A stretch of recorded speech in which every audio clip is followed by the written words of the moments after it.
ಪ್ರಶ್ನೆ ಪತ್ರಿಕೆ ಸೋರಿಕೆ ಹಾಗೂ ಅಕ್ರಮಗಳ ಗಂಭೀರ ಆರೋಪಗಳ ಹಿನ್ನೆಲೆಯಲ್ಲಿ ಮೇ 3ರಂದು ನಡೆದಂತಹ ನೀಟ್ ಯುಜಿ ಪರೀಕ್ಷೆಯನ್ನ ಈಗ ರದ್ದುಗೊಳಿಸಲಾಗಿದ್ದು ಈ ಪ್ರಕರಣ ದೇಶಾದ್ಯಂತ ಭಾರಿ ಚರ್ಚೆಗೆ ಕಾರಣವಾಗಿದ್ದು ವಿದ್ಯಾರ್ಥಿಗಳು ಮತ್ತು ಪೋಷಕರಲ್ಲಿ ಆತಂಕವನ್ನ ಸೃಷ್ಟಿಸಿತ್ತು.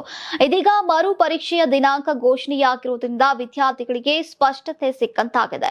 ಇನ್ನು ಈ ನಡುವೆ ಪ್ರಶ್ನೆ ಪತ್ರಿಕೆ ಸೋರಿಕೆ ಪ್ರಕರಣದ ತನಿಖೆಯನ್ನ ಸಿಬಿಐ ಕೈಗೆತ್ತಿಕೊಂಡಿದ್ದು ಅಕ್ರಮದ ಹಿಂದಿರುವಂತಹ ಜಾಲದ ಪತ್ತೆಗೆ ಅಧಿಕಾರಿಗಳು ತನಿಖೆಯನ್ನ ಚುರುಕುಗೊಳಿಸಿದ್ದಾರೆ. ಇನ್ನು ಹಲವು ರಾಜ್ಯಗಳಲ್ಲಿ ತನಿಖೆ ನಡೀತಾ ಇದ್ದು ಕೆಲ ಪ್ರಮುಖ ಆರೋಪಿಗಳನ್ನ ಈಗಾಗಲೇ ವಿಚಾರಣೆಗೆ ಒಳಪಡಿಸಲಾಗಿದೆ ಎನ್ನಲಾಗಿದೆ. ನೀವು ಸಣ್ಣ ಆಗ್ಬೇಕಲ್ವಾ, ಅದು ಒಂದು ಉತ್ತಮ ಆಹಾರದಿಂದ ಸಣ್ಣ ಆಗ್ಬೇಕಲ್ವಾ. ಪ್ರತಿದಿನ ನಮ್ಮ ಜೀನಿ ಸ್ಲಿಮ್ ನ ಯೂಸ್ ಮಾಡಿ ಯಾವುದೇ ಸೈಡ್ ಎಫೆಕ್ಟ್ ಇಲ್ದಂಗೆ ನೀವು ಸಣ್ಣ ಆಗ್ತೀರಾ.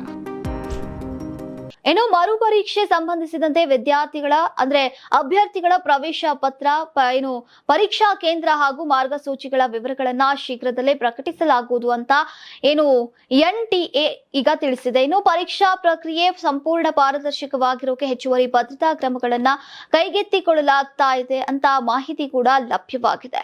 ಇದೇ ವೇಳೆ ವಿದ್ಯಾರ್ಥಿಗಳು ಹಾಗೂ ಪೋಷಕರು ಯಾವುದೇ ವದಂತಿಗಳಿಗೆ ಕಿವಿ ಕೊಡಬಾರದು ಅಂತ ನ್ಯಾಷನಲ್ ಟೆಸ್ಟಿಂಗ್ ಏಜೆನ್ಸಿ ಮನವಿಯನ್ನ ಮಾಡಿದೆ. ಅಧಿಕೃತ ಮಾಹಿತಿಗಾಗಿ ಮಾತ್ರ NTA ವೆಬ್ಸೈಟ್ ಮತ್ತು ಸಾಮಾಜಿಕ ಜಾಲತಾಣ ಖಾತೆಗಳನ್ನು ಪರಿಶೀಲಿಸುವಂತೆ ಈಗ ಸೂಚಿಸಲಾಗಿದೆ.